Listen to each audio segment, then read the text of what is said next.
Hari ini bukan cuma manusia yang berbicara, teknologi juga ikut menentukan makna. Assalamualaikum warahmatullahi wabarakatuh. Salam sejahtera bagi kita semua. Saya Bima Satriawan. Saya Yolan Revaya. Saya Dian Oktaviani Sardi.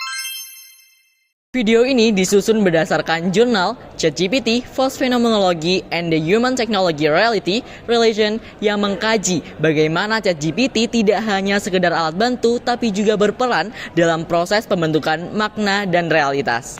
Pertama, kami akan menjelaskan tentang hubungan antara ChatGPT, post phenomenology, dan bagaimana teknologi ini memengaruhi cara kita memahami realitas. Kita mulai dari konsep dasarnya terlebih dahulu, yaitu post phenomenology. Post phenomenology adalah pendekatan filsafat yang dikembangkan oleh Don Ide. Fokus utama pendekatan ini adalah melihat bagaimana teknologi menjadi perantara antara manusia dan dunia. Artinya, saat kita menggunakan teknologi, kita tidak hanya memakai alat, tapi juga mengalami dunia melalui alat itu. Contoh sederhananya, saat kita melihat bintang lewat teleskop, kita tidak cuma melihat bintang itu, mengalami bintang dengan cara yang dimediasi oleh teleskop. Cara kita memahami realitas berubah karena kehadiran teknologi. Ini berbeda dengan pandangan lama seperti Heidegger yang melihat teknologi cenderung menyembunyikan atau melihat kita dari yang sejati.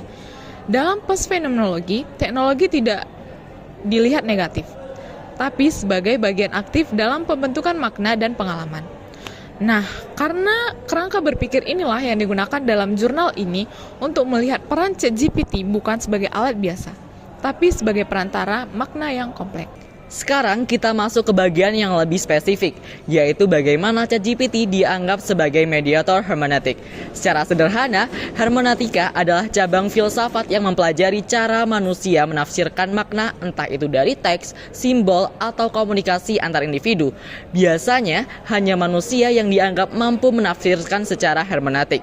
Namun, dalam jurnal ini menawarkan pandangan baru, di mana ChatGPT sebagai model bahasa berbasis AI tidak hanya merespon secara acak, ia justru melakukan proses yang menyerupai penafsiran, seperti ia memahami input kita, mengakses miliaran data dari konteks, lalu menghasilkan output yang relevan dan bermakna. Misalnya, saat kita bertanya, apa makna hidup?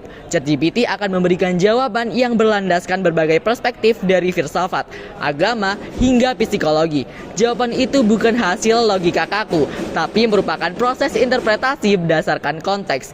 Itulah kenapa para penulis menyebut ChatGPT sebagai agen hermeneutik. Ia bukan lagi alat pasif, tapi aktif dalam proses produksi makna. Ia menginterpretasi untuk kita dan kita pun menafsirkan kembali jawabannya. Ada semacam saling tafsir antara manusia dan juga mesin. Selanjutnya, pertanyaannya sekarang adalah, kalau ChatGPT bisa menafsirkan makna, lalu bagaimana pengaruhnya terhadap cara kita dalam melihat dunia? Yang pertama, ChatGPT berperan sebagai mediator realitas.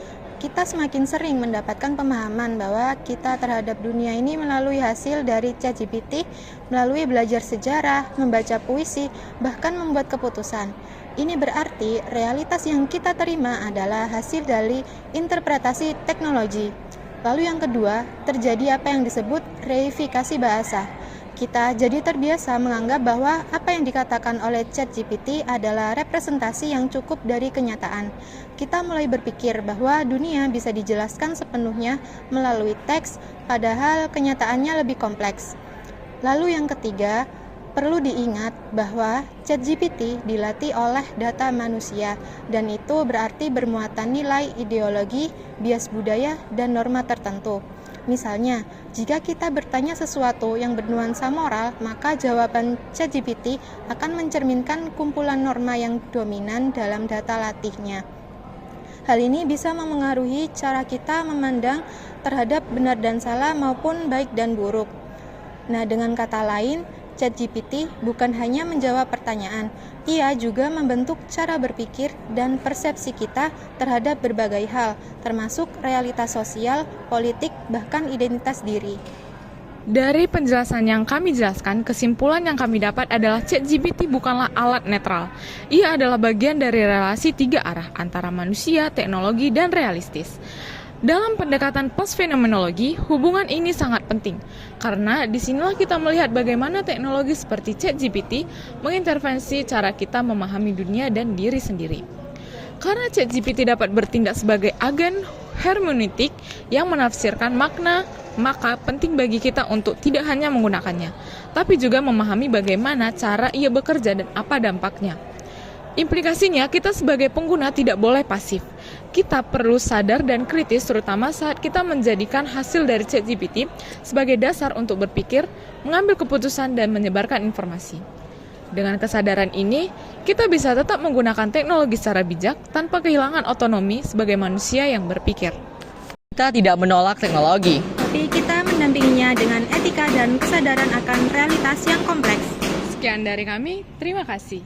Wassalamualaikum warahmatullahi wabarakatuh.